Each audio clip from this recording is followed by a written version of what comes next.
to have 2 little ones. So there is so much that I want to say to you and so many new episodes coming. We did a poll recently and a lot of you wanted to know more about the Ayurvedic perspective and the somatic perspective on depression and anxiety. And I recently did a workshop on this, so I'm actually thinking about doing a master class that is only 2 hours of your time, but it will teach you a lot of tools and a lot of great things that you can take away. So watch out for that. And on a different note, we also did a poll about if you wanted to know more about psychedelic assisted therapy and how it's getting so big and growing right now. And you might have heard about it, you might not have, but it's basically the new evolution in psychotherapy and psychology. And so I am very blessed. I feel very blessed to be one of the frontiers of what is happening and what's going on and study with some of the frontiers of this new development. And by the way, it's not new. Human beings have known about this for thousands of years, and indigenous native peoples of this land have used these medicines for healing and growth and spiritual awakening for we don't know how long, as long as time has been there. But, you know, as everything else in the West, we take something and we make it new. And that's what's happening with these medicines like psilocybin and ayahuasca and some of the other ones. So I am really excited to also talk about that and share my experience and my studies around that in the recent months. But one thing that I can tell you before I do an episode about that is that one of the reasons why I have been more in pause mode this year than last year is because of my own expansion and experiences with plant medicine. Plant medicine has come into my life this year, and who I was about 6 months ago is not who I am today. And I can say that very proudly. I am feeling very blessed and very in tune with my Dharma, in a sense that everything that I have studied for the last 20 years, everything that I've experienced in the yoga and Ayurveda world is it's like my body and my mind and my spirit cracked open and all the teachings have fell in. And I have taken this time to digest everything. And integration is a big part of plant medicine journeying. The journey is beautiful on its own, but what happens before and after is very important, especially what happens after the integration part. And so in the same way as I have been doing this with my dear clients, I have been giving myself the time to expand, to integrate, to understand who am I now after all of these teachings are now a part of my tissues and a part of my bones and a part of my cells. It's a very different feeling than when you know something. I mean, I've always known in my heart for everything that I teach to be true, but now I can sense it and I can walk it and I can talk it and I can feel it. And it's just a very different experience. So while I do my integration, and we'll see what comes up from that, I will be doing a plant medicine series around my own experience and then talking to some experts that I will be bringing in for you in the future. But for now, today, I wanted to talk to you about triggers. And I wanted to talk to you about triggers because recently, in one of my workshops, something interesting happened that has never happened to me before. And that was this beautiful, wonderful lady that has been following me on Instagram for a while and lives in the area that I live in. And so I kind of know of her. And we have been in communication for years, took my workshop. And she afterwards let me know that some of the stuff that I said didn't resonate with her, and therefore she doesn't want to work with me privately. And at first, of course, I was like, oh my God, what did I say? Oh my God, what did I do? What did I say something I wasn't supposed to say? Did I share too much? Did I speak about my truth? And that's not what I should be speaking of. And then this is like where kind of plant medicine has come in, and really like in the depth of my being, I had to pause and be like, oh my God, Paris, like, no, this is the complete opposite of that. You did share your truth. You did finally, you're speaking from a place of your truth in your heart and your bones. You have been teaching the teachings, and you have been the conduit for all these ancient teachings to go through you for years. But finally, you're teaching from your bones. And when we are so authentic, and when we share what resonates with us in the deepest parts of our being, even though it might be politically the wrong thing to say, or it might be too much for some people, or you might be going out of the lines of your, safe container of what you're supposed to share with people and not. This is where you are really teaching the truth, And so it was a profound lesson for me. And when we teach or share any parts of ourselves from a place of deep authenticity in our heart, it's inevitable that we might unsettle someone. We're not everybody's cup of tea. Not everyone would resonate with everything about us. And that's not just okay. It's necessary.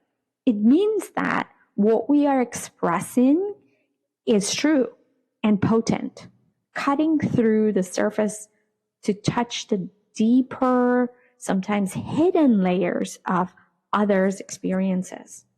So I take this and I view this moment as a compliment, because it's an affirmation that I'm not just skimming the surface, but reaching the core of the truth and potentially helping others connect with theirs. So if something doesn't resonate, that's okay too. So for you, what I'm going to talk about today and ask you to do is, next time a trigger arises, let's greet it with a sense of wonder and see where it might lead us. So after all, each trigger is not just a challenge, but an invitation to expand and deepen our understanding of both ourselves and each other. You can do this in relationships. You can do this in your workplace. You can do this with your children. Oh my God, children are such great teachers in this area, in many areas. But triggers, what is being triggered in you is trying to teach you a lesson. It has often nothing to do with the other person. Yeah. So let's talk about emotional triggers and how they can serve us as a mirror to our deepest fears and unresolved traumas with a small t. And so understanding and embracing these triggers can really enhance our journey of self-discovery. So I would like to look at it as I am curious, instead of why did this happen to me? Or look at this person, look at how mean they are, or sitting in my sadness and shame. So triggers as mirrors to our soul is what I want to talk to you about. So our most intense emotional reactions are not about the situation that is happening right there. It has rarely anything to do with that situation. They are a reflection of deeper fears and unresolved issues that in Ayurveda and yoga we refer to as samskaras. So samskaras, I like to call them as like files that are at the back of our head. Their experiences, their sensations, their smells, they are visions.